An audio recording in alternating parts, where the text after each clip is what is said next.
El acero frío presionaba contra mis costillas rotas. El sabor metálico de la sangre se acumulaba en mi garganta. Fuera del coche, en llamas, estaba mi traicionero marido, un hombre al que le di todo. Su brazo rodeaba con fuerza a mi supuesta mejor amiga. Él no pidió ayuda. Solo sonrió mientras las llamas crecían. Luego, la oscuridad. Pero la muerte no fue el final. Abrí los ojos de golpe, no en una morgue, sino frente al espejo de un tocador, vestida con un traje de seda para mi compromiso. Exactamente 3 años en el pasado. Esta vez, la presa se convierte en depredadora. El dolor fue lo primero que sentí. Un fuego que lo consumía todo, empezando en mi pecho y extendiéndose hasta la punta de mis dedos. El chirrido de los neumáticos y el crujido del metal contra el viejo roble en la maquincuenta todavía resonaban en mis oídos. Estaba atrapada, boca abajo, en mi Mercedes destrozado. El olor a gasolina impregnaba el aire húmedo de la noche. A través del parabrisas roto, mi visión se nublaba con mi propia sangre. 2 figuras emergieron de las sombras. Mi marido, Daniel Prieto. El hombre por el que había desafiado a mi familia. El hombre al que le había entregado el imperio de mi padre en bandeja de plata. Y aferrada a su brazo, temblando bajo su abrigo, estaba Sofía Herrero, mi compañera de cuarto en la universidad, mi dama de honor, mi confidente. ¿Está muerta? La voz de Sofía era un susurro. Temblaba, no de pena, sino de expectación. Daniel se agachó. Sus impecables zapatos de cuero pisaron sin cuidado un charco de mi sangre. Miró a través del cristal roto. Nuestras miradas se encontraron. No había horror en sus ojos, ni pena. Solo el frío y calculado alivio de un hombre que finalmente había atado un cabo suelto. «Apenas respira», dijo Daniel con calma. Su voz carecía de la calidez que una vez me engañó para enamorarme de él. Metió la mano en el bolsillo y sacó su teléfono. Miró la hora en lugar de marcar el 112. Los frenos aguantaron lo justo para que llegara a la carretera del cañón. Un trágico accidente. El viudo desconsolado hereda el 50% restante de Solertech. Es perfecto. Daniel, date prisa. Vámonos antes de que pase alguien, le urgió Sofía, dándole un beso en la mandíbula. Intenté gritar. Intenté suplicarle que me salvara, pero de mis labios solo salió un jadeo ahogado y húmedo. Había pasado 3 años de matrimonio defendiéndolo de las advertencias de mi padre, luchando contra el consejo de administración para darle el puesto de CEO, y alejando al único hombre que realmente se preocupó por mí. Todo para esto, para ser desechada en el arcén de una carretera mojada como basura. «Adiós», Clara, susurró Daniel. Una sonrisa cruel se dibujó en sus labios. «Siempre fuiste demasiado confiada». Mientras se daba la vuelta y se alejaba con Sofía, una chispa del motor alcanzó la fuga de combustible. Una pared de calor me golpeó. El fuego rugió, consumiendo el capó, abriéndose paso a través del salpicadero. No cerré los ojos. Miré las luces traseras de su coche mientras las llamas me envolvían, grabando la imagen de su traición en mi alma. Si tan solo tuviera otra oportunidad, recé a cualquier oscuro vacío que me esperara. Los destrozaría. Y entonces desperté. No desperté gritando, aunque el calor fantasma de las llamas todavía me quemaba la piel. Jadeé violentamente. Mis manos volaron a mi pecho. No había sangre ni costillas rotas. Me miré las manos. Estaban intactas. Las uñas, cuidadas y pintadas de un suave rosa pálido. Mi respiración era entrecortada, hiperventilando. Miré a mi alrededor. El aire olía a lirios caros y perfume de vainilla, no a gasolina y goma quemada. Estaba sentada en un taburete de terciopelo frente a un enorme espejo de tocador iluminado. Las paredes estaban revestidas de seda dorada. Esta era la suite nupcial VIP del Hotel Ritz. Miré mi reflejo. Me devolvía la mirada una Clara Soler, de 24 años. Mi piel resplandecía. Mis ojos eran grandes, inocentes, libres de las ojeras de los años de insomnio y miseria de mi matrimonio. Llevaba el vestido de seda verde esmeralda que había encargado específicamente de Milán, 14 de octubre de 2023. Conocía esa fecha con una claridad agonizante. Era la noche de la gala benéfica de la Fundación Soler. La noche en que Daniel Prieto, un encantador pero pobre gerente intermedio de la empresa de mi padre, iba a subirse al escenario y pedirme que me casara con él frente a 300 de los miembros más elitistas de la sociedad madrileña. Agarré el borde del tocador. Mis nudillos se pusieron blancos. Mi mente se fracturó en 1000 pedazos, tratando de reconciliar la muerte agónica que acababa de experimentar con el reflejo prístino en el espejo. ¿Estaba alucinando? ¿Era esto el cielo o el infierno? Estiré la mano y me pellizqué el brazo con fuerza. El agudo escozor me hizo estremecer. Era real. Estaba viva. El universo, en su infinita y misteriosa ironía, había escuchado mi súplica moribunda. Había rebobinado el reloj. Un golpe en la puerta me hizo saltar. «Clara, cariño, ¿casi lista?» Esa voz envió una sacudida de pura repulsión por mi espina dorsal. Sofía. La puerta se abrió y allí estaba ella, Sofía Herrero.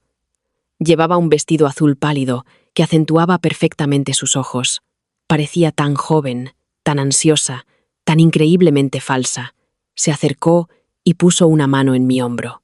Tuve que obligarme a no retroceder ante su contacto. «Estás impresionante», Clara, dijo Sofía, encontrando mis ojos en el espejo. «Esta noche va a ser muy especial. Tengo un presentimiento». «Claro que tienes un presentimiento», pensé. Mientras una furia fría y oscura se instalaba en mi estómago, le ayudaste a elegir el anillo. Respiré hondo y profundamente, enterrando el trauma y la rabia bajo una máscara de absoluta compostura. Si Dios me había dado una segunda oportunidad, no iba a desperdiciarla actuando de forma histérica. Iba a jugar el juego. Pero esta vez, yo escribía las reglas. «Yo también tengo un presentimiento, Sofía». Sonreí, mi voz espeluznantemente tranquila. «Esta noche lo va a cambiar todo». El salón de baile del Ritz era un mar de candelabros de cristal, arreglos florales y el murmullo silencioso del dinero antiguo. Me paré en lo alto de la gran escalera, mirando a los cientos de invitados. Hace 3 años había bajado estas escaleras, cegada por el amor, ingenua ante los buitres que rodeaban la fortuna de mi familia. Ahora los veía a todos, por lo que eran. Mi padre, Arturo Soler, estaba cerca del frente, con un whisky en la mano. Se veía sano. En mi vida pasada, el estrés de la adquisición hostil de Daniel había provocado un derrame cerebral masivo. Dejó a mi padre postrado en cama e indefenso, mientras Daniel vaciaba sus cuentas. Verlo allí de pie, vibrante y fuerte, me provocó un repentino pinchazo de lágrimas en los ojos. Las aparté de inmediato. La emoción era un lujo que no podía permitirme ahora mismo. Y entonces lo vi. Daniel Prieto estaba cerca del escenario, increíblemente guapo con su esmoquín a medida. Estaba socializando, mostrando esa sonrisa de $1.000.000, encantando a las esposas de los miembros del consejo y riendo a carcajadas con los ejecutivos. Hacía el papel del protegido devoto y brillante a la perfección. Descendí las escaleras y las cabezas se giraron. Los susurros se extendieron por la multitud. Yo era la heredera de SolarTech, la chica de oro de la industria tecnológica. Daniel me vio y sus ojos se iluminaron con una adoración fingida. Caminó hacia mí y me ofreció su brazo. «Estás absolutamente deslumbrante», Clara murmuró, inclinándose para besar mi mejilla. Giré la cabeza lo suficiente para que sus labios rozaran el aire cerca de mi oído. No pareció darse cuenta. «Tengo una sorpresa para ti más tarde. Algo que nunca olvidarás». «Estoy segura de que será inolvidable», Daniel, respondí con calma. Saqué mi mano de su brazo para tomar una copa de champán de un camarero que pasaba. La velada transcurrió exactamente como la recordaba. Los discursos, las subastas silenciosas, el networking forzado. Jugué el papel de la hermosa anfitriona, pero mis ojos escaneaban constantemente la sala. Buscaba a alguien en específico. En el rincón más alejado, apoyado contra una columna de mármol con aire de absoluta indiferencia, estaba Leo Carmona. Leo, mi amor de la infancia. Crecimos corriendo por los jardines de nuestras fincas vecinas en Sotogrande. Él era el heredero del Grupo Carmona, un hombre de negocios despiadado y brillante cuya reputación en las salas de juntas era aterradora, pero que a mí solo me había mostrado amabilidad. Hace 3 años me había suplicado que no saliera con Daniel. Había contratado investigadores privados. Me había presentado pruebas de los turbios negocios financieros de Daniel, y me había dicho que Daniel solo buscaba mi dinero. Yo le había abofeteado, le había llamado celoso y amargado, y lo había eliminado de mi vida por completo. Leo asistió a mi boda, sentado en la última fila. Se fue antes de la recepción. No lo había vuelto a ver desde entonces. Nuestras miradas se cruzaron en el abarrotado salón de baile. Su mirada oscura e intensa me atravesó. Había un dolor familiar en su expresión, una cautela reservada. No aparté la mirada. Le ofrecí un pequeño, casi imperceptible, asentimiento. Un destello de sorpresa cruzó su rostro antes de que lo ocultara, pero no se movió. De repente, el micrófono chirrió. La banda de jazz dejó de tocar abruptamente. Daniel estaba en el escenario. El foco lo iluminó, proyectando un halo alrededor de su cabello perfectamente peinado. La sala cayó en un silencio expectante. «Damas y caballeros», dijo Daniel. Su voz resonó en el enorme salón. «Gracias a todos por estar aquí para apoyar a la Fundación Soler. Pero si me lo permiten, me gustaría robar un momento para algo personal. Ahí viene. La trampa». Me miró directamente. Sus ojos brillaban con una emoción ensayada.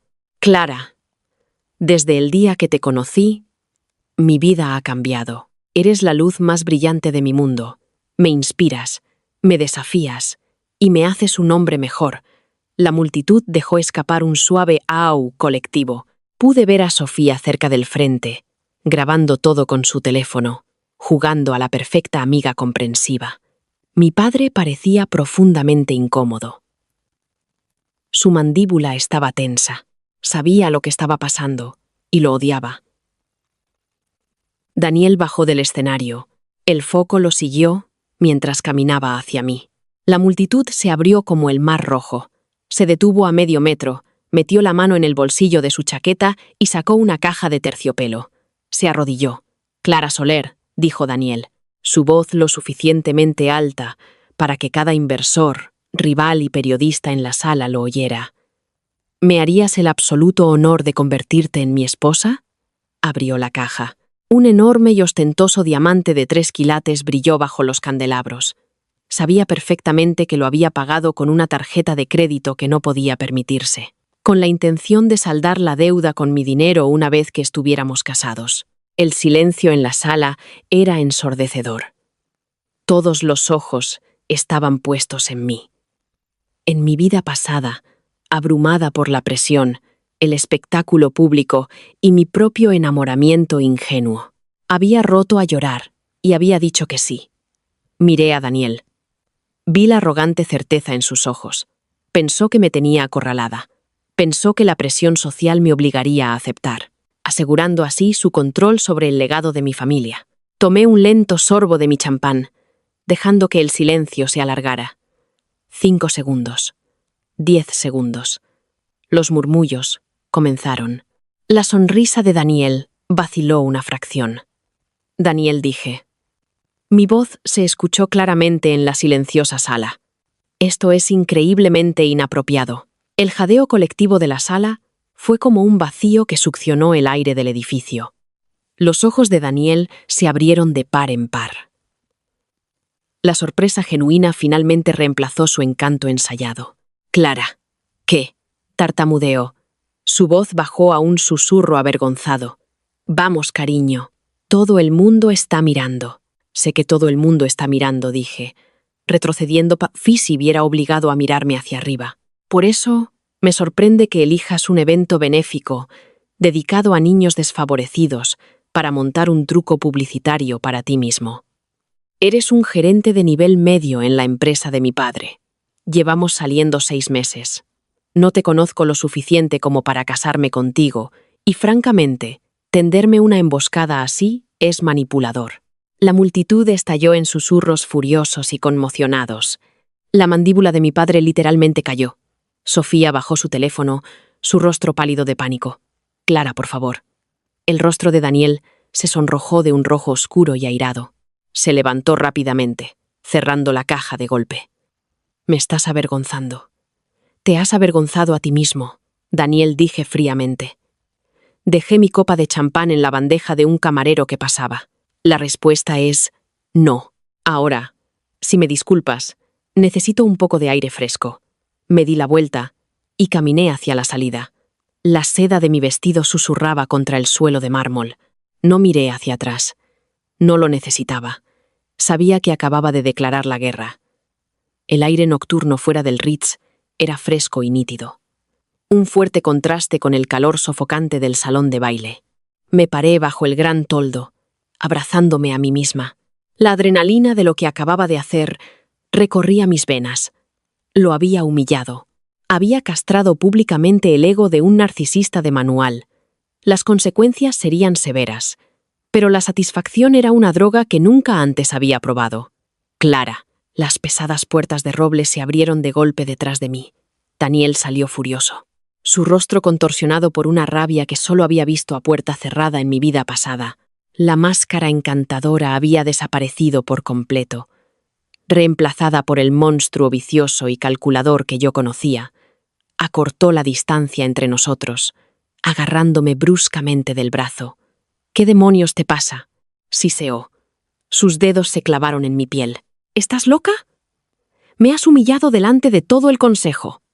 Suéltame, Daniel, advertí, mi voz peligrosamente baja. Vas a volver a entrar ahí.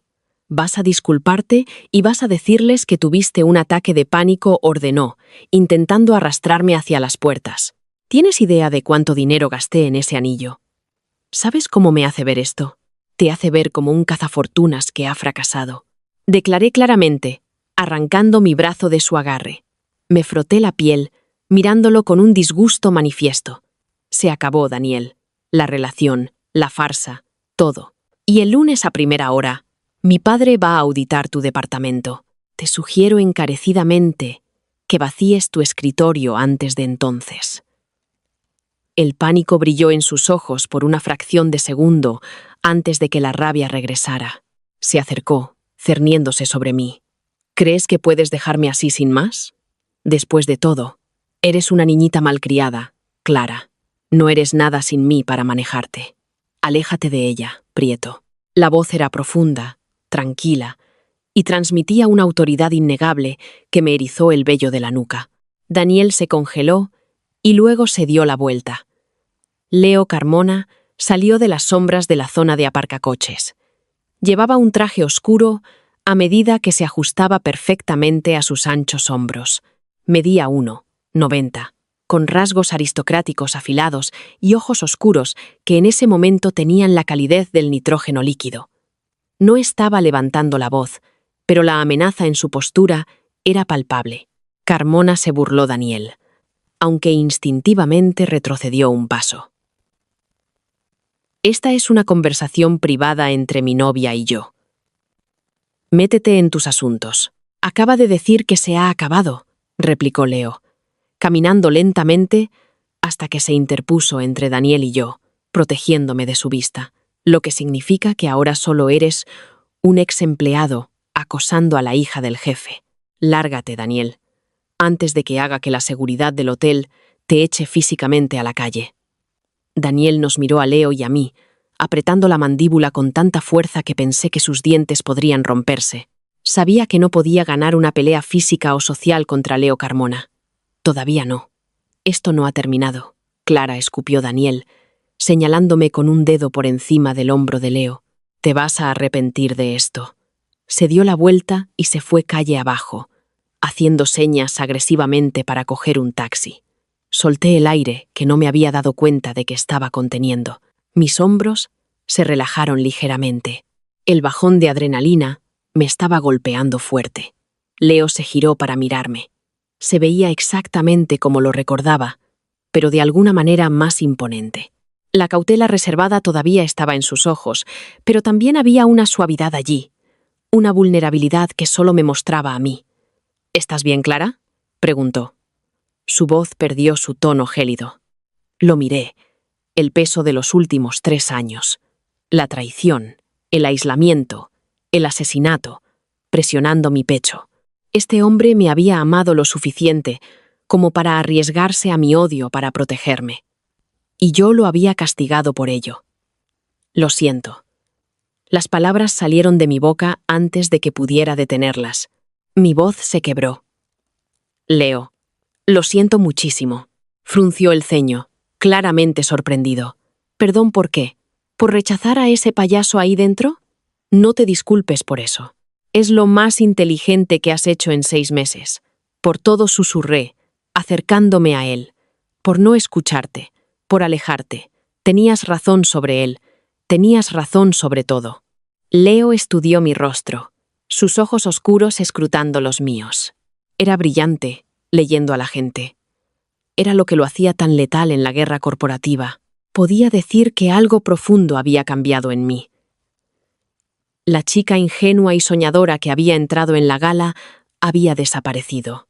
«Mi coche está esperando», dijo Leo en voz baja, señalando el elegante Bentley negro que esperaba cerca del bordillo. «Déjame llevarte a casa». Negué con la cabeza. «No, no quiero ir a casa. Si voy a casa, mi padre hará preguntas que no estoy lista para responder». Lo miré, armándome de valor. «Llévame a tu casa. Tenemos que hablar. Necesito tu ayuda, Leo». Una sombra de sonrisa tocó la comisura de sus labios. ¿Mi ayuda? Daniel va a tomar represalias, dije. Mi tono se volvió profesional. Tiene aliados dentro de la empresa de mi padre. Ha estado moviendo dinero. Necesito destrozar su vida pieza por pieza. Y necesito hacerlo antes de que se dé cuenta de que sé exactamente lo que trama. Y necesito a alguien despiadado que me ayude a hacerlo. Leo abrió la puerta trasera del Bentley, sus ojos brillando con una peligrosa aprobación depredadora. «Bueno», Clara murmuró mientras me deslizaba en el asiento de cuero. «Definitivamente has venido al lugar correcto». El ático de Leo con vistas al Parque del Retiro era una clase magistral de minimalismo agresivo. Ventanas de suelo a techo ofrecían una vista panorámica, casi divina, del horizonte de Madrid. Las luces de la ciudad brillaban como diamantes esparcidos. El espacio estaba dominado por caoba oscura, acero cepillado y el olor a Bourbon caro. Me senté en el borde de un enorme sofá de cuero, con un pesado vaso de cristal de Macallan en mis manos. El calor del alcohol apenas calentaba el hielo en mis venas. Leo estaba en la isla de su cocina, remangándose las mangas de su impecable camisa blanca, exponiendo los musculosos antebrazos que había pasado por alto por completo en mi vida anterior. Sacó una gruesa carpeta de su maletín de cuero y la arrojó sobre la mesa de centro de cristal frente a mí. Aterrizó con un ruido sordo, pesado y satisfactorio. «No dejé de investigar solo porque tú dejaras de hablarme», Clara dijo Leo. Su voz un murmullo bajo y constante. Se sentó frente a mí, inclinándose hacia adelante con los codos en las rodillas. «Cuando anunciaste que estabas saliendo con él, puse a mis mejores contables forenses a investigarlo. Daniel Prieto no es solo un cazafortunas. Es un parásito». Abrí la carpeta. Las páginas estaban llenas de extractos bancarios, transferencias y registros de sociedades. Incluso con mi limitado conocimiento del departamento de contabilidad, un punto ciego que mi yo de la vida pasada había mantenido tontamente, el patrón era evidente. «Ha estado creando proveedores ficticios», murmuré. Mis ojos escaneaban las cuentas offshore resaltadas en las Islas Caimán, facturando a SolarTech por servicios de consultoría que nunca se prestaron. Dios mío, ha malversado casi 2 millones de euros solo en los últimos 4 meses. «Es una estrategia clásica de sangrado», explicó Leo, sus ojos oscuros fijos en mi rostro, observando mi reacción. Mantuvo las cantidades justo por debajo del umbral que activaría una revisión obligatoria del Consejo. Lo está canalizando a una cuenta a nombre de SH Holdings. Me quedé helada. Sofía Herrero. Una nueva oleada de náuseas me invadió. Llevaban meses planeando esto. Mientras yo elegía arreglos florales para la gala y defendía a Daniel ante mi padre, él y mi mejor amiga estaban robando activamente a mi familia. La pura audacia me hizo temblar las manos, no de pena, sino de una repentina y violenta rabia. «Necesito destruirlo», Leo dije. Mi voz bajó a un susurro áspero. Levanté la vista, encontrando su intensa mirada. «No solo quiero que lo despidan, quiero que lo arruinen. Quiero que sienta exactamente lo que es que te arrebaten todo». Una lenta y peligrosa sonrisa se extendió por el rostro de Leo. Era la sonrisa de un depredador que huele la sangre. «Lunes por la mañana, Clara. Le cortaremos la cabeza a la serpiente». El lunes llegó con un aguacero torrencial. Los cielos grises encajaban perfectamente con mi estado de ánimo. Entré en el reluciente vestíbulo de cristal de Solertec exactamente a las 8 a.m. Pasé de mi ascensor habitual y me dirigí directamente a la planta ejecutiva. Llevaba un traje de chaqueta carmesí a medida. Había terminado de hacer el papel de la heredera suave y accesible. Cuando abrí las pesadas puertas de roble del despacho de mi padre, no me sorprendió encontrar a Daniel ya allí. Estaba montando la actuación de su vida. Daniel estaba sentado en una de las sillas de cuero para visitas, con la cabeza entre las manos, realizando una pantomima impecable de un hombre destrozado. Mi padre, Arturo Soler, estaba sentado detrás de su enorme escritorio de caoba. Su expresión era una mezcla de frustración y lástima. «Arturo, es que la quiero tanto», decía Daniel, su voz espesa de falsa emoción. Dejé que mi corazón se impusiera a mi juicio. Sé que una propuesta pública fue demasiado, pero solo quería que el mundo lo supiera. Ahora ni siquiera devuelve mis llamadas. Me temo que está teniendo una crisis nerviosa. «No está teniendo una crisis nerviosa», Daniel suspiró mi padre, frotándose las sienes. «Pero claramente está reconsiderando esta relación. Necesitas darle espacio». En realidad, papá, interrumpí, dejando que las pesadas puertas se cerraran detrás de mí. «No necesito espacio. Necesito a la policía». Ambos hombres giraron la cabeza hacia mí. La máscara de dolor de Daniel se deslizó por una fracción de segundo, revelando un destello de pánico genuino antes de que se apresurara a levantarse. «Clara, cariño», por favor, se acercó a mí, con las manos extendidas en un gesto apaciguador. «Hablemos de esto. Estás enfadada y no estás pensando con claridad. Siéntate, Daniel». Ordené. Mi voz restalló como un látigo en el silencioso despacho. El puro veneno en mi tono lo hizo congelarse en seco. Mi padre se levantó, con el ceño fruncido por una profunda preocupación. «Clara, ¿qué está pasando? ¿A qué te refieres con la policía?» Pasé por delante de Daniel, ignorando su presencia por completo, y dejé caer la gruesa carpeta que Leo me había dado directamente sobre el escritorio de mi padre.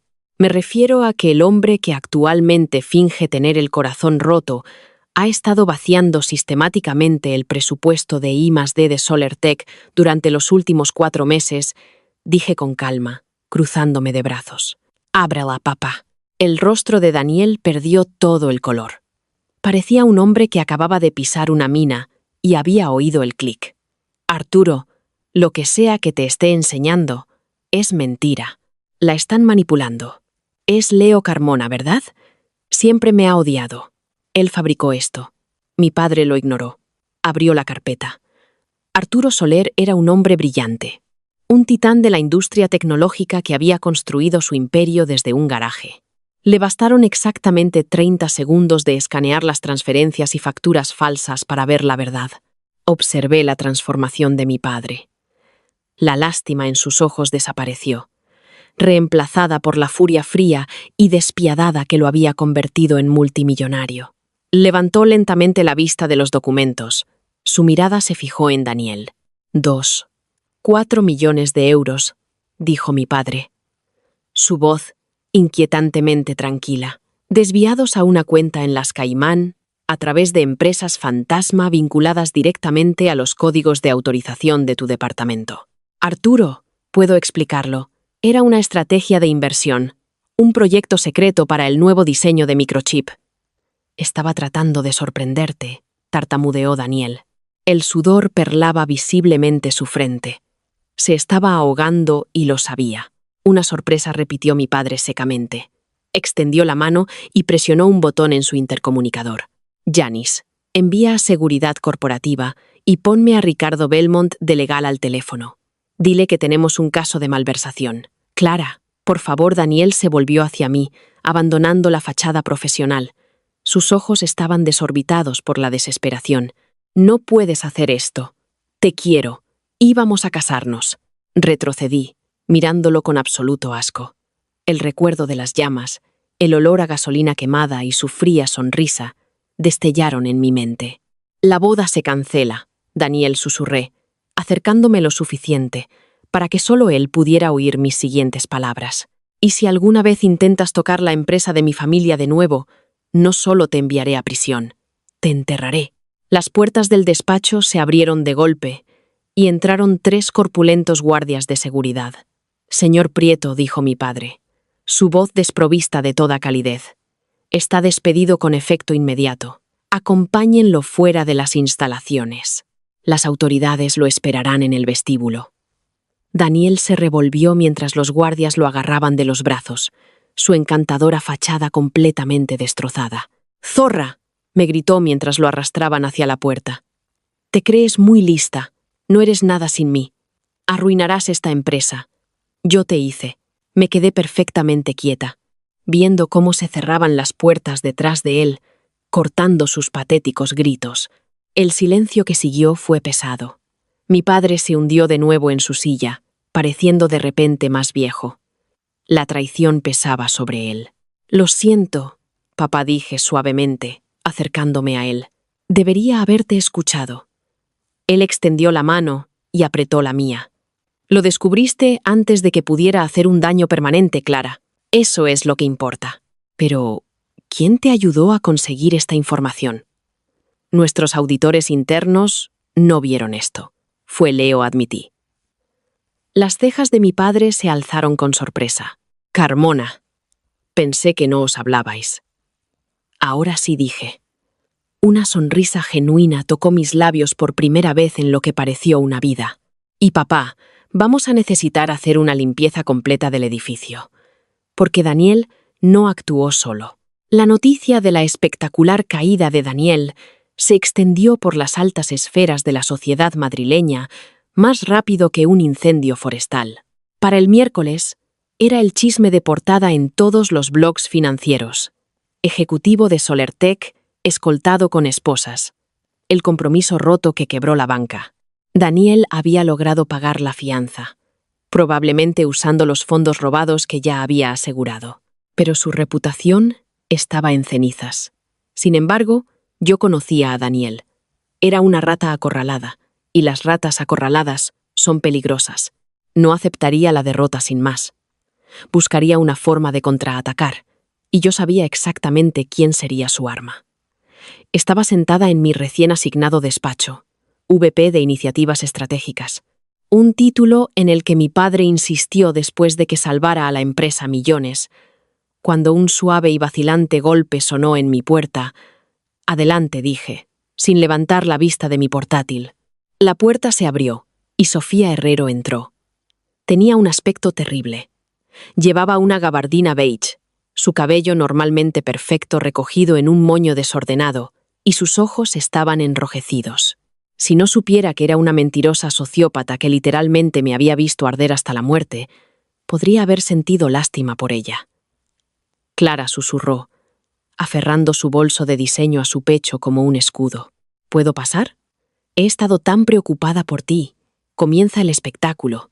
Forcé mi rostro a suavizarse, levantándome y rodeando el escritorio para abrazarla. El contacto físico me puso la piel de gallina, pero le di unas palmaditas en la espalda de forma tranquilizadora. Sofía, siento mucho no haber llamado. Ha sido una pesadilla. Lo sé, sollozó, apartándose para mirarme con los ojos grandes y llenos de lágrimas. Vi las noticias, Clara. No puedo creerlo. Daniel robando. Tiene que ser un error. Te quería tanto. Las pruebas eran irrefutables. Sofía, suspiré, caminando hacia el sofá de cuero y haciéndole un gesto para que se sentara. Nos servía a ambas una taza de café de la jarra que había en la mesa auxiliar. Estaba desviando dinero a cuentas en el extranjero. Me tomó por tonta. Sofía cogió el café. Sus manos temblaban ligeramente.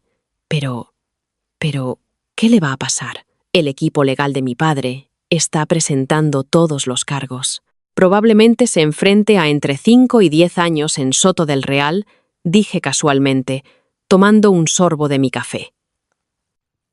La observé por encima del borde de mi taza. Un destello de puro terror cruzó el rostro de Sofía antes de que rápidamente bajara la mirada a su regazo. Eso es horrible. Es lo que se merece, repliqué firmemente.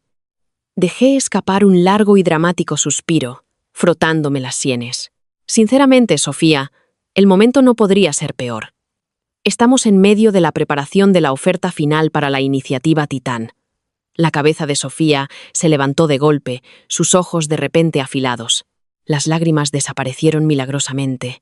¿La iniciativa Titán? Pensé que solo era un rumor. No, es muy real, me incliné, bajando la voz en tono de conspiración. Es un contrato gubernamental masivo para infraestructura de nube encriptada. Vale miles de millones. Si lo conseguimos, las acciones de Soler se triplicarán de la noche a la mañana. Papá me puso a cargo de finalizar las especificaciones técnicas. Me levanté y caminé hacia mi escritorio, cogiendo una elegante memoria USB negra. La sostuve para que pudiera verla. Toda la arquitectura, el modelo de precios, todo está en esta memoria. Lo presentamos al Comité de Revisión del Ministerio de Defensa el viernes. Estoy tan estresada, Sofía. Si esto se filtra a nuestros competidores, estamos arruinados. Sofía miró la memoria USB como un perro hambriento mira un hueso. Prácticamente podía ver los engranajes girando en su cabeza.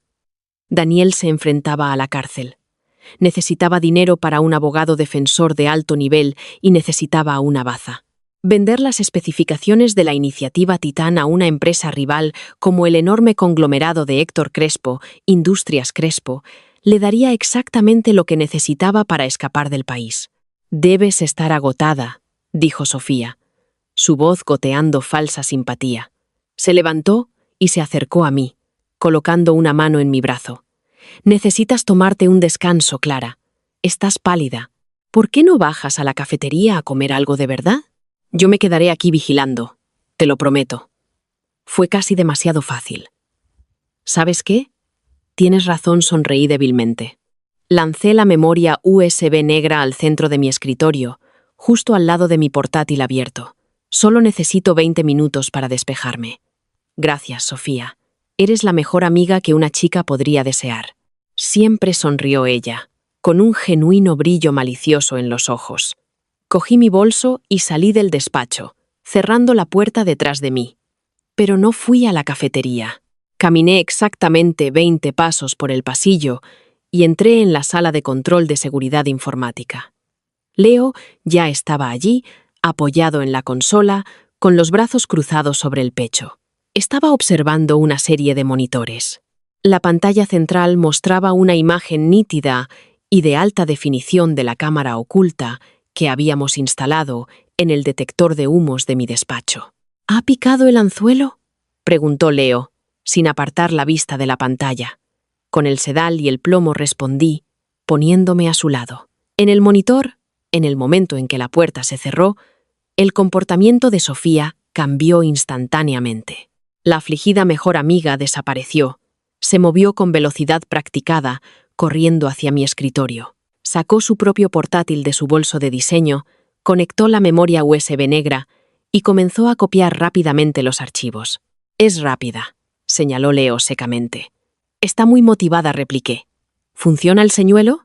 Leo sonrió con una expresión oscura y malvada que hizo que mi estómago diera un vuelco extraño. «Oh, funciona de maravilla. Los archivos que está copiando son completamente falsos. Los modelos de arquitectura son galimatías codificados para parecer esquemas de alto nivel. Pero lo más importante es que los archivos llevan incrustada una baliza de seguimiento digital. Así que cuando Daniel intente venderlo, le animé. Sabremos exactamente con quién lo abre, dónde está y qué red está usando». Terminó Leo. Giró la cabeza para mirarme. sus ojos oscuros brillando con aprobación. Eres una profesional en esto, Clara. Recuérdame que nunca me cruce contigo. Simplemente no intentes asesinarme por mi herencia, y estaremos bien, bromeé. No se rió. En cambio, su mirada se suavizó y extendió la mano suavemente, colocando un mechón de pelo suelto detrás de mi oreja. Su tacto era cálido. Un fuerte contraste con la fría traición que estábamos presenciando en la pantalla. Prendería fuego al mundo antes de dejar que alguien te hiciera daño de nuevo, dijo en voz baja. Se me cortó la respiración. La intensidad en su voz era abrumadora, una devoción feroz y protectora que había sido demasiado ciega para ver en mi vida pasada. Por un momento, la venganza, el espionaje corporativo, Daniel y Sofía, todo se desvaneció. Solo estaba Leo, en la pantalla. Sofía sacó la memoria USB, guardó su portátil en el bolso y se sentó de nuevo en el sofá, cogiendo la taza de café tal como la había dejado. Ya ha terminado, murmuró Leo, retrocediendo y rompiendo el hechizo. Se aclaró la garganta, su máscara profesional volviendo a su sitio. Ahora solo tenemos que esperar a que las ratas corran a la trampa. El viernes llegó con la tensión eléctrica de una tormenta inminente. La cumbre tecnológica mundial se celebraba en IFEMA, una metrópolis de cristal y acero, repleta de inversores de capital riesgo, periodistas tecnológicos y titanes de la industria. SolarTech tenía reservada una sala de presentaciones privada en la planta superior. Aquí era donde, teóricamente, tendría lugar la licitación oficial de la iniciativa Titán, a puerta cerrada. Leo y yo estábamos en el balcón VIP con vistas a la planta principal de la convención. Llevaba un elegante traje negro, sintiéndome más una verdugo que una ejecutiva. Mi teléfono vibró. Un mensaje del jefe de ciberseguridad de Leo. El objetivo ha entrado en el edificio. Rastreador activado en la sala 402. Miré a Leo. Sala 402. Esa es la sala de conferencias privada de Héctor Crespo. Crespo, resopló Leo, ajustándose los gemelos. Ese hombre tiene la brújula moral de una hiena. Es exactamente el tipo de carroñero que compraría propiedad intelectual robada a un ex empleado caído en desgracia. Vamos a interrumpir una reunión, dije. Evitamos los ascensores y tomamos las escaleras de servicio, flanqueados por 3 de los imponentes guardaespaldas personales de Leo.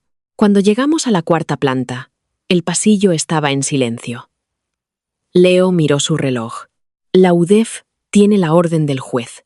Ya están esperando en el pasillo. Fuimos directamente a la sala 402. 2 de los hombres de seguridad de Crespo estaban apostados fuera. Antes de que pudieran siquiera abrir la boca, los hombres de Leo se adelantaron, inmovilizándolos contra la pared con una eficiencia aterradora y silenciosa. Leo ni siquiera se detuvo, extendió la mano, agarró el pomo y abrió las puertas dobles de par en par. La escena en el interior era perfectamente incriminatoria. Héctor Crespo, un hombre calvo y sudoroso de unos 50 años, estaba inclinado sobre una enorme mesa de conferencias de cristal. Al final de la mesa estaba Daniel Prieto, con aspecto demacrado pero triunfante, sosteniendo un puntero láser. A su lado, aferrada a su brazo como un parásito, estaba Sofía. La pantalla del proyector detrás de ellos mostraba los esquemas falsos que había dejado en mi escritorio. En el momento en que la puerta se estrelló contra las paredes, los 3 saltaron. La cabeza de Daniel se giró bruscamente hacia nosotros. El triunfo engreído de su rostro se evaporó al instante, reemplazado por un horror tan profundo que era casi cómico. «Clara», respiró Daniel, dejando caer el puntero láser. Resonó con fuerza contra la mesa de cristal. «Buenas tardes», caballeros, dijo Leo con calma, entrando en la sala como si fuera suya. Caminé a su lado. «Y Sofía, qué alegría verte fuera de un período de luto trágico». Sofía se puso pálida como la tiza. Tropezó hacia atrás, chocando con el soporte del proyector. «Clara, yo puedo explicarlo». «No hay necesidad», Sofía, dije, mi voz resonando con absoluta autoridad. Miré a Héctor Crespo, que intentaba desesperadamente cerrar su portátil. «Señor Crespo, veo que está disfrutando de una presentación sobre la iniciativa Titán, un proyecto que pertenece exclusivamente a SolarTech. No tengo ni idea de lo que habla». «Señorita Soler», tartamudeó Crespo, sudando profusamente. El señor Prieto vino a buscar trabajo. Me estaba mostrando un portafolio personal. «Ahórratelo», Héctor interrumpió Leo, su voz bajando a un tono letal. «Los archivos en esa pantalla están incrustados con nuestras marcas de agua digitales patentadas. Hemos estado rastreando esta propiedad intelectual desde que salió del ordenador de Clara.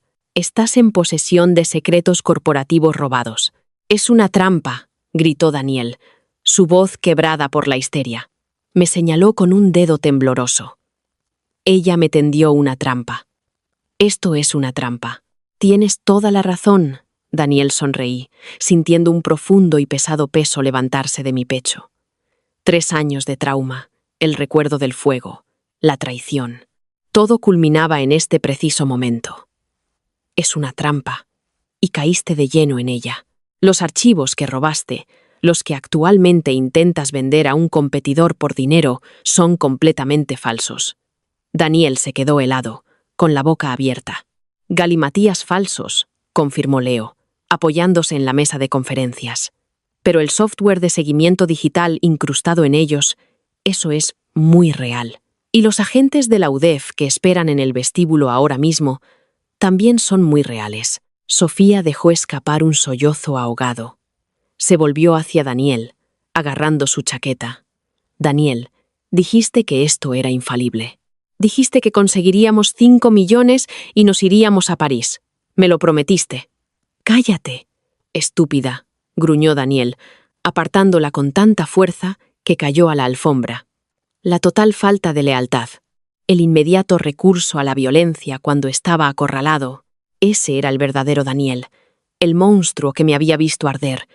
Miré a Sofía, sollozando en el suelo. En mi vida pasada, ella había sido su reina. Ahora solo era un daño colateral. «Os merecéis el uno al otro», dije fríamente. Las puertas se abrieron de nuevo. Esta vez eran los agentes que esperaban. Daniel Prieto y Sofía Herrero, anunció el inspector jefe, mostrando una placa. «Están detenidos por espionaje industrial, hurto mayor y violación de la ley de secretos empresariales». Daniel no se resistió esta vez. La realidad de su situación finalmente lo había aplastado. Mientras los agentes lo esposaban y levantaban a una Sofía histérica, Daniel se volvió a mirarme. Sus ojos estaban huecos, vacíos. «Me has destrozado la vida», susurró, un patético siseo de derrota. «No», Daniel repliqué, sosteniendo su mirada sin pestañear. «Solo he recuperado la mía». Mientras se los llevaban, la sala cayó en un silencio pesado y resonante. Héctor Crespo balbuceaba frenéticamente a uno de los agentes, suplicando inmunidad, prometiendo testificar contra Daniel. Se acabó. El canalla estaba atrapado, la traidora estaba expuesta, y el legado de mi familia estaba a salvo. Sentí que me flaqueaban las rodillas. La adrenalina abandonó de repente mi sistema. Me tambaleé ligeramente, pero antes de que pudiera caer, unos brazos fuertes me rodearon la cintura, tirando de mí firmemente contra un pecho sólido y cálido. «Te tengo», murmuró Leo, sujetándome con fuerza. Apoyé la cabeza en su hombro, hundiendo mi rostro en la tela de su traje. Respiré hondo y entrecortadamente, inhalando su aroma. Cedro, especias y seguridad. Había sobrevivido al fuego. Había reescrito la historia. «Lo hemos conseguido», susurré. Leo me levantó la barbilla. Sus ojos oscuros escrutaron mi rostro. Ya no había vacilación, ni cautela reservada. Solo emoción cruda y sin filtros. «Lo has conseguido tú», Clara corrigió suavemente. «Eres la mujer más aterradora y brillante que he conocido». Y allí mismo, en medio del campo de batalla corporativo, Leo Carmona se inclinó y me besó. No fue apresurado ni frenético, fue profundo, deliberado y ferozmente posesivo. Se sintió como volver a casa. Se sintió como una promesa de que, sin importar lo que el futuro deparara, nunca más me enfrentaría a las llamas sola. Las consecuencias fueron inmediatas, brutales y retransmitidas en todas las principales cadenas de noticias del mundo. El lunes por la mañana, la redada de la UDEF en Industrias Crespo había dominado la portada de los periódicos económicos y era el único tema de discusión en la televisión. Ver a las autoridades sacar cajas de discos duros y servidores confiscados de la sede corporativa de Héctor Crespo fue como presenciar el acto final de una sinfonía bellamente orquestada. Leo y yo estábamos junto a las ventanas de su ático, tomando café solo mientras veíamos salir el sol sobre el horizonte de Madrid. La ciudad parecía diferente hoy. Parecía conquistada. «Le han denegado la fianza», dijo Leo. Su voz era un murmullo bajo y satisfactorio que vibraba en la silenciosa habitación. No necesitaba especificar a quién se refería. Se desplazó por un mensaje en su teléfono encriptado. Una sonrisa oscura jugaba en sus labios. El juez consideró a Daniel un riesgo de fuga. El gran volumen de cuentas en el extranjero, a las que intentó acceder desde la celda de detención, prácticamente garantizaba un billete de ida a Soto del Real. Va a estar en una caja de hormigón hasta el juicio. Tomé un sorbo lento de mi café, dejando que el calor amargo me anclara. En mi vida pasada, Daniel se había parado sobre mi coche en llamas, completamente intocable. Llevaba la arrogancia de un hombre que se creía un dios entre insectos. Ahora cambiaba un esmoquín, a medida por un mono de alta visibilidad. Era justicia poética en su forma más pura. «¿Y qué hay de Sofía?», pregunté, manteniendo la mirada fija en las bulliciosas calles de abajo. «Se está viniendo abajo», respondió Leo, lanzando su teléfono a la isla de la cocina y acercándose a mí. Su presencia era un peso sólido y reconfortante a mi lado. Su abogado se puso en contacto con el fiscal anoche. Quiere negociar un acuerdo a cambio de cooperación total. Aparentemente, la realidad de pasar la próxima década en prisión ha disminuido severamente su lealtad hacia su amado Daniel. «Vamos a verla», dije, volviéndome hacia él. Leo enarcó una ceja. Un destello de instinto protector tensó su mandíbula. «¿Estás segura? No tienes que someterte a eso. Mi equipo legal puede encargarse del interrogatorio. Los tenemos exactamente donde queremos. Necesito mirarla a los ojos». «Leo», insistí, mi voz firme y resuelta. En mi vida pasada me detuve, dándome cuenta de lo loca que sonaría la verdad en voz alta. Antes de todo esto, dejé que me manipulara. Dejé que hiciera el papel de la mejor amiga devota mientras planeaba activamente mi ruina. Necesito que sepa que el juego ha terminado. 2 horas más tarde, estábamos sentados en una sala de interrogatorios estéril y con luz fluorescente en el centro de detención. El aire olía a lejía industrial y a sudor rancio. Cuando la pesada puerta de acero se abrió, una guardia escoltó a Sofía al interior. Se la veía total y completamente destrozada. La mujer glamurosa y perfectamente cuidada que se había burlado de mí en la suite del Ritz había desaparecido. Su pelo estaba enmarañado, su rostro pálido y con ojeras por el agotamiento, y su mono naranja de talla grande se tragaba su frágil figura. Se estremeció cuando me vio sentada a la mesa de metal. Leo de pie detrás de mi silla como un centinela inamovible. «Siéntate», Sofía ordené, mi tono completamente desprovisto de simpatía. Se hundió en la silla de metal frente a mí. Sus manos temblaban violentamente mientras las colocaba sobre la mesa. No podía mirarme a los ojos. «Lo siento», dijo ahogada. Un patético sollozo húmedo escapó de su garganta. «Lo siento mucho». Daniel me obligó. Me dijo que si no lo ayudaba, arruinaría mi carrera. Le tenía pánico. «Guárdate el papel de víctima para el juez», interrumpí bruscamente, inclinándome hacia adelante. «Ambas sabemos que no eras una rehén, Sofía. Fuiste una participante entusiasta. Le ayudaste a elegir el anillo de compromiso con el dinero que ambos robasteis de la empresa de mi familia. Planeabais huir a París en cuanto se vendieran las especificaciones de la iniciativa Titán». Su cabeza se levantó de golpe, sus ojos desorbitados por el terror. «¿Cómo? ¿Cómo sabes lo de París?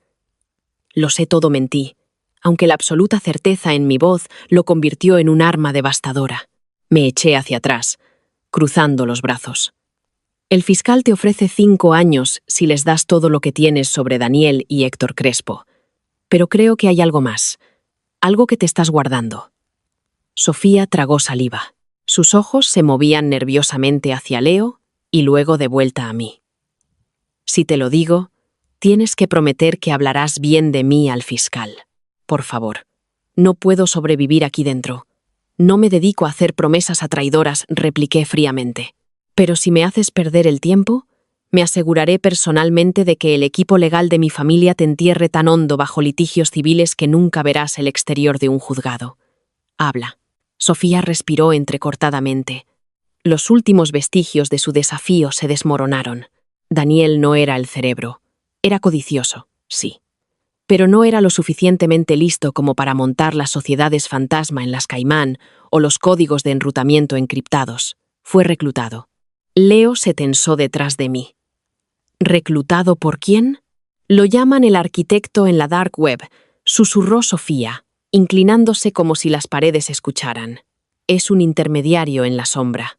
Atiende a multimillonarios que quieren aniquilar por completo a su competencia, sin dejar huellas. A Daniel le prometieron un puesto en el consejo de un enorme conglomerado europeo si podía entregar la iniciativa Titán y llevar a la quiebra a la empresa de tu padre en el proceso. Héctor Crespo era solo el intermediario, un comprador conveniente para lavar la propiedad intelectual robada. Sentí un escalofrío recorrer mi espina dorsal. Las piezas finalmente encajaban. Por eso Daniel me había asesinado en la línea de tiempo original. No se trataba solo de heredar mis acciones. Se trataba de ejecutar una adquisición hostil global orquestada por un titiritero invisible. Mi muerte no había sido un simple crimen pasional o de codicia. Fue un asesinato corporativo programado. ¿Tienes un nombre?, exigió Leo, su voz peligrosamente baja. No, Sofía negó con la cabeza frenéticamente. Pero tengo un número de cuenta. Daniel guardaba un registro físico en una caja de seguridad en el Banco Santander. No se fiaba de los servidores digitales. Tiene los números de enrutamiento del fondo central del arquitecto. Me levanté.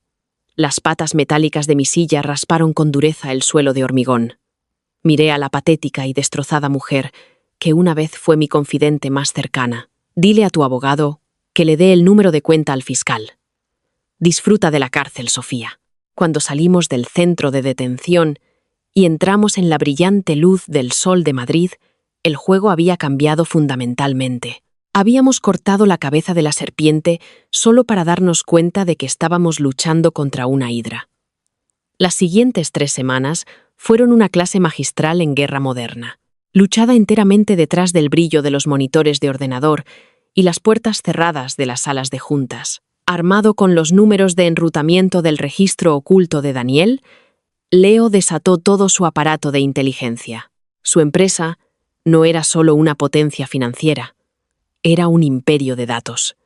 Convertimos la habitación de invitados de mi recién comprado loft en un cuarto de guerra. Pizarras blancas cubrían las paredes, conectadas por hilos rojos e impresiones de sociedades fantasma, corporaciones ficticias y transferencias encriptadas. Estábamos cazando fantasmas. El dinero se mueve a través de un laberinto, dijo Leo una noche de martes, frotándose los ojos cansados. Llevaba pantalones de chándal y una camiseta gris, su pelo ligeramente despeinado. Sin embargo, nunca me había parecido más increíblemente guapo. Cada vez que nos acercamos a la cuenta principal, los fondos se fracturan y se dispersan por docenas de bancos internacionales. El arquitecto es paranoico. Tiene que tener una vulnerabilidad, murmuré, mirando la pizarra hasta que las letras se volvieron borrosas. La gente que acapara tanto poder y capital no se sienta sobre él. Lo aprovechan. Lo usan para manipular el mercado. Me acerqué a la pizarra, trazando una línea desde una de las corporaciones ficticias, Aegis Capital, hasta una serie de enormes posiciones en corto en el IBEX 35. Mira esto. Señalé el cúmulo de datos. Aegis Capital, Ha estado vendiendo en corto de forma agresiva la logística de transporte internacional durante los últimos 6 meses. Están apostando miles de millones a que la cadena de suministro global va a colapsar. Están muy apalancados. Leo se levantó y se colocó detrás de mí. Su pecho rozó mi espalda, enviando un familiar escalofrío eléctrico por mi columna. Si esas acciones de transporte suben en lugar de caer, Aegis Capital se enfrentará a una llamada de margen que no podrá cubrir. Desencadenaría una implosión financiera catastrófica para toda la red del arquitecto. Una lenta y malvada sonrisa se dibujó en mi rostro. Este era mi momento. Este era el as oculto que había estado cultivando desde el momento en que desperté del fuego. Leo, dije suavemente, volviéndome hacia él. ¿Sabes quién es el mayor accionista privado del nuevo conglomerado de transporte atlántico? Frunció el ceño, su brillante mente repasando los datos. Una firma de capital privado anónima de Londres, Aura Capital, han estado comprando discretamente la deuda de empresas de transporte en dificultades durante meses, consolidándolas en un monopolio masivo e intocable. Aura Capital no existe, susurré, mis ojos fijos en los suyos. Es una tapadera. La creé hace 3 semanas, justo la noche en que le rechacé. Leo se congeló por completo. Me miró, con una genuina sorpresa irradiando de sus rasgos. Tú eres la dueña de Aura Capital. Sabía que el sector tecnológico era demasiado volátil y sabía que Daniel eventualmente iría a por los activos principales de mi familia. Expliqué. La emoción de la revelación haciendo que mi corazón latiera con fuerza. Necesitaba un fondo de guerra completamente separado e irrastreable. Una identidad oculta. Liquidé mi fideicomiso personal. Saqué una enorme línea de crédito contra mis futuros dividendos y compré silenciosamente la industria del transporte, mientras todos los demás se centraban en la tecnología. Yo soy Aura Capital. Leo soltó un suspiro que sonó como una risa. Sus ojos estaban muy abiertos, con una mezcla de absoluto asombro y deleite depredador. Diseñaste un monopolio global en secreto solo para construir una guillotina financiera. No sabía que la usaría contra el arquitecto, admití, acercándome a él. Pero estoy más que feliz de dejar caer la cuchilla. La trampa era elegantemente simple, pero devastadoramente brutal. A la mañana siguiente, actuando como la cabeza anónima de Aura Capital, autoricé un comunicado de prensa a través de una firma de relaciones públicas. Aura Capital anunció una revolucionaria asociación exclusiva con la recién asegurada iniciativa Titán de SolarTech, integrando logística avanzada de IA en toda la flota de transporte atlántico. El mercado reaccionó violentamente. En 48 horas, las acciones de transporte internacional se dispararon un 400%. Las posiciones en corto del arquitecto se vaporizaron al instante. Aegis Capital sufrió una hemorragia de miles de millones de dólares en cuestión de horas. Las llamadas de margen golpearon como un tsunami, congelando sus activos y activando una auditoría automática de la CNMV. El broker fantasma se vio obligado a salir de las sombras. El viernes por la tarde, el abogado principal de mi padre recibió una llamada telefónica frenética y desesperada, solicitando una reunión de emergencia extraoficial. Acordamos reunirnos en el comedor privado de un restaurante de lujo. El restaurante fue desalojado, asegurando total privacidad. Leo y yo nos... Cuando las pesadas puertas de madera finalmente se abrieron, me preparé para un cerebro criminal. En su lugar, entró un hombre mayor, sudando profusamente, con un traje caro pero arrugado.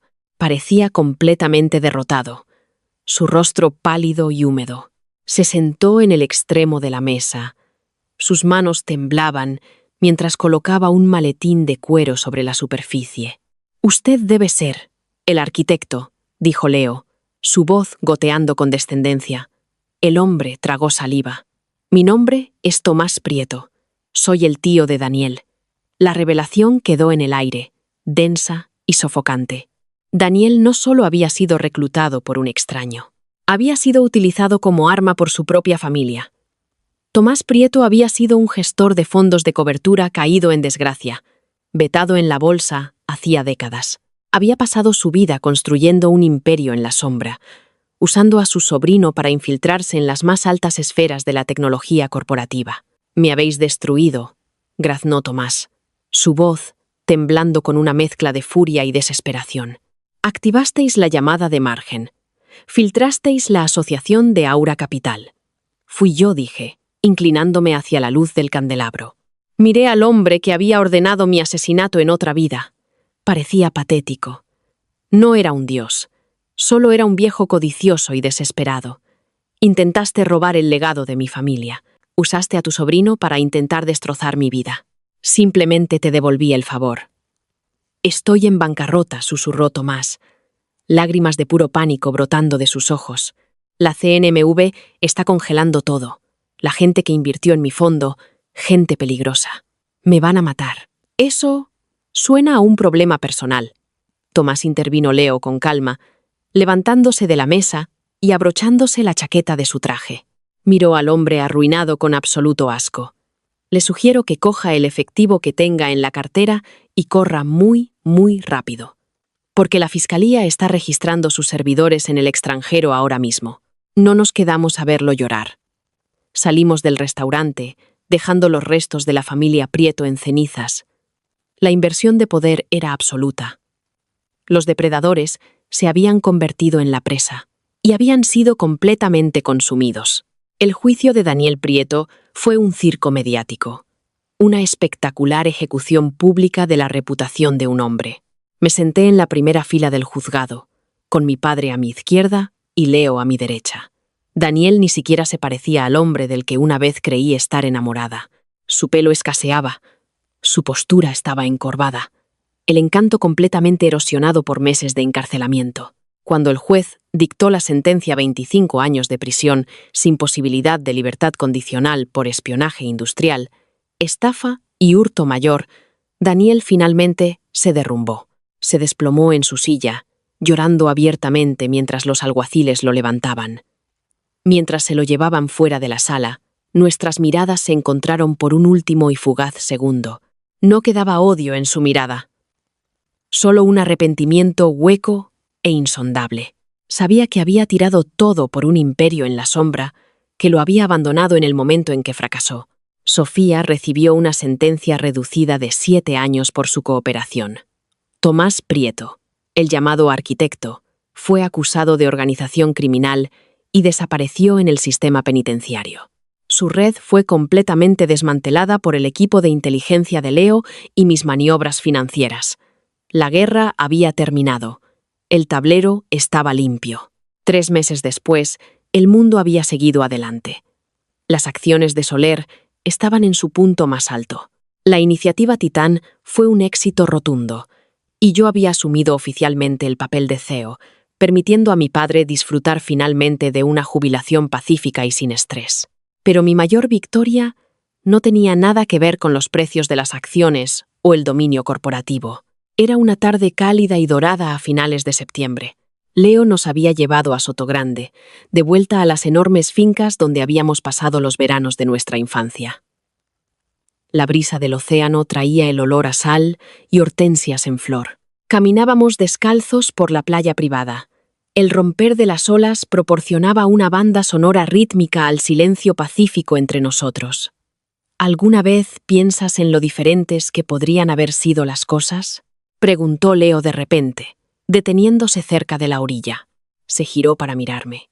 El sol del atardecer arrojaba un cálido resplandor sobre sus afilados rasgos.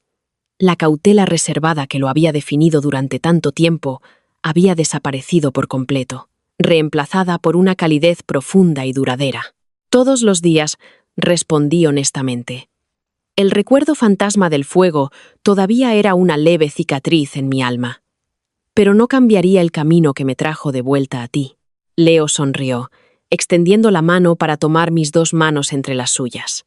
Su agarre era fuerte, anclándome al presente, a la realidad de la hermosa vida por la que habíamos luchado tanto para asegurar. Te he querido desde que teníamos 7 años. Construyendo castillos de arena en esta misma playa, murmuró Leo, su voz espesa de emoción. Te vi alejarte de mí, y me rompió. Pero verte luchar, verte reclamar tu vida y construir tu imperio, Ha sido el mayor privilegio de mi vida. No se arrodilló. No necesitó un gran espectáculo público o una caja de terciopelo para validar sus intenciones. Simplemente metió la mano en el bolsillo de sus pantalones de lino y sacó una sencilla y elegantísima alianza de diamantes. «Cásate conmigo», dijo Leo, sus ojos oscuros fijados ferozmente en los míos. «Déjame ser tu socio en la sala de juntas y en la vida, para siempre». Lágrimas de pura y absoluta alegría rodaron por mis mejillas. No dudé. No experimenté un momento de duda. Sí, susurré, lanzando mis brazos alrededor de su cuello mientras él deslizaba el anillo en mi dedo. 1000 veces. Sí, nuestra boda fue un evento íntimo y muy vigilado en los jardines de la finca de mi familia. No hubo prensa, ni inversores de capital riesgo, ni amigos falsos. Solo las personas que realmente importaban.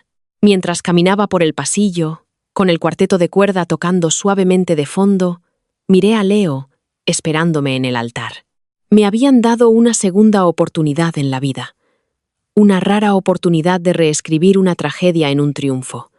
Había reducido a los canallas a cenizas, expuesto a los traidores y protegido mi legado. Pero cuando Leo tomó mis manos, sus ojos brillando con absoluta devoción, me di cuenta de que la mayor recompensa no era la venganza, era el amor que casi había perdido.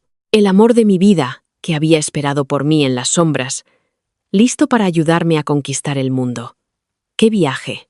Desde las ardientes profundidades de la traición hasta la dominación corporativa absoluta, nuestra protagonista demostró que una segunda oportunidad es un arma mortal en las manos adecuadas.